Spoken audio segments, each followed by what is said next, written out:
राहुल गांधी ने NEET paper leak मामले पर मोदी सरकार को घेरा और उन्होंने कहा कि शिक्षण संस्थानों पर सरकार ने कब्जा कर लिया है।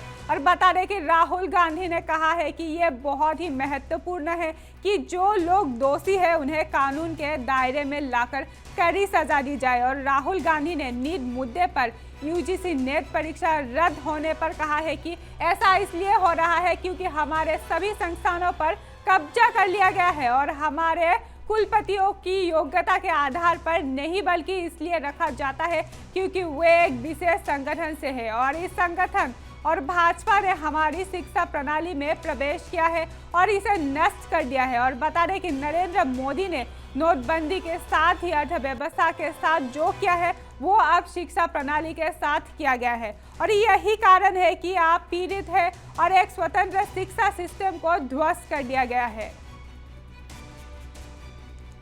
बता दें कि नीट पेपर लीक पर अभी भी बवाल जारी है और भाजपा सरकार पर किया है राहुल ने इस बार वार और एजुकेशन सिस्टम पर बीजेपी के लोगों ने कब्जा किया है, ऐसा बोला है राहुल गांधी ने।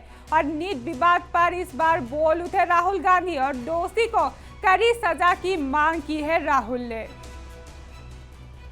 हिंदुस्तान में नॉन स्टॉप पेपर लीक होते हैं और आज आप सबको मालूम है कि NEET paper and UGC NET के जो पेपर्स हैं वो लीक हुए हैं और एक कैंसिल भी हुआ है। किसी न किसी कारण जो हिंदुस्तान में पेपर लीक हो रहे हैं उसको नरेंद्र मोदी रोक नहीं पा रहे हैं या रोकना नहीं चाहते हैं। एजुकेशन सिस्टम को बीजेपी के लोगों ने, उनके पेरेंट ऑर्गेनाइजेशन ने कैप्चर कर रखा है। अगर आप मेरिट के बेसिस पर लोगों को नहीं जॉब देंगे, अगर आप आइडियोलॉजिकल लोगों को वाइस चांसलर बनाएंगे, इनकेपेबल लोगों को वाइस चांसलर बनाएंगे, एग्जाम लेने के स्ट्रक्चर्स हैं उनमें आप आइडियोलॉजिकल लोगों को डालेंगे तो ये काम होगा।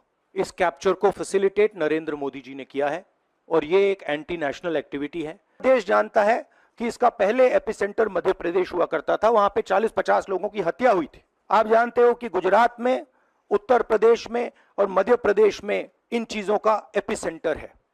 और आप ये भी जानते हो कि बीजेपी के लोग कहते हैं कि हमारी लेबोरेटरी मध्य प्रदेश और गुजरात है। तो लेबोरेटरी से यह काम शुरू हुआ है और अब यह काम देश में फैल रहा है और आपका इससे नुकसान हो रहा है। So the opposition is simply not going to allow any of this eyewash that is taking place. We will make sure that we put so much pressure on them that this issue is resolved. Hindustan में non stop paper leak होते हैं और आज आप सबको मालूम है कि NEET paper and UGC NET के जो पेपर्स हैं वो लीक हुए हैं और एक कैंसिल भी हुआ है। किसी न किसी कारण जो हिंदुस्तान में पेपर लीक हो रहे हैं उसको नरेंद्र मोदी रोक नहीं पा रहे हैं या रोकना नहीं चाहते हैं। एजुकेशन सिस्टम को बीजेपी के लोगों ने